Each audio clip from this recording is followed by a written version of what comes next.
So what is the mother wound? I mean, I feel like, well, you just tell me because I have no idea. I'm really curious. Yeah, it is. It's a very interesting phrase, and it can be spark curiosity, but also can spark a little bit like, oh no, that just sounds so intense. Um, so yeah, I started talking about this term back in 2013. It organically just emerged as I was doing a lot of deep work on my own. I had been in therapy myself at 15 years at that point, but I had experienced so many insights about the intersection between mothers and daughters, which is something that we don't talk about a lot. Even just I think women generally can have ambivalent relationships with their mothers, adult women and their mothers. It can be tense at times, but not a lot of people talk about that.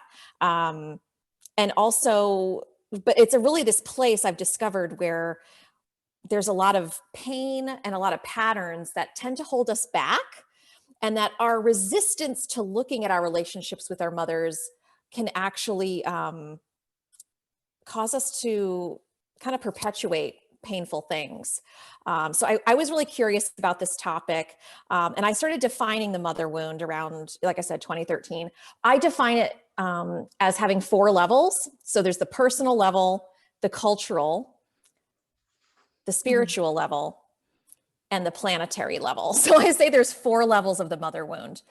So as you can see, it's a complex, uh, big concept. Within that, though, the most important is the personal mother wound. And just to answer your question, the mother wound is really an internalized set of beliefs and patterns that we develop as we grow up. And those patterns are really those that originate from the dynamics with our mothers, right? Mm. So, and the reason why it's a mother wound, is because the mother wound, as I see it, is a byproduct of patriarchy, right? And what I mean by that is just in the most broadest sense that we live in a culture that still sees women as less than, Mhm. generally. So to describe this mother wound, we really have to look at the cultural atmosphere in which mothers and daughters, in which women grow up. So it's like our needs are, when we're little girls and children, our needs for love, safety, and belonging, which are our most primitive human needs. And we need our mothers, right? Our mothers are the primary person that we bond with early in life to develop, right? And in the course of that, we also absorb from our mothers whatever degree to which she's had to limit herself, right, to survive as a woman in our culture, to survive, the constant messages we get from media and education and different places that say that women are limited.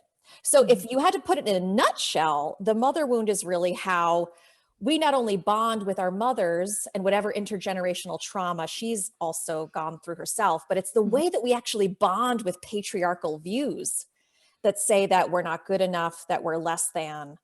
And many mothers pass that along to their daughters out of an innocent sense of trying to keep them safe in a world that doesn't value women as much as men. So things like don't rock the boat, don't be too big, don't speak too loud, don't want too much, put other people's needs before yourself. These are ways to get approval in the culture. These are ways to be seen as good.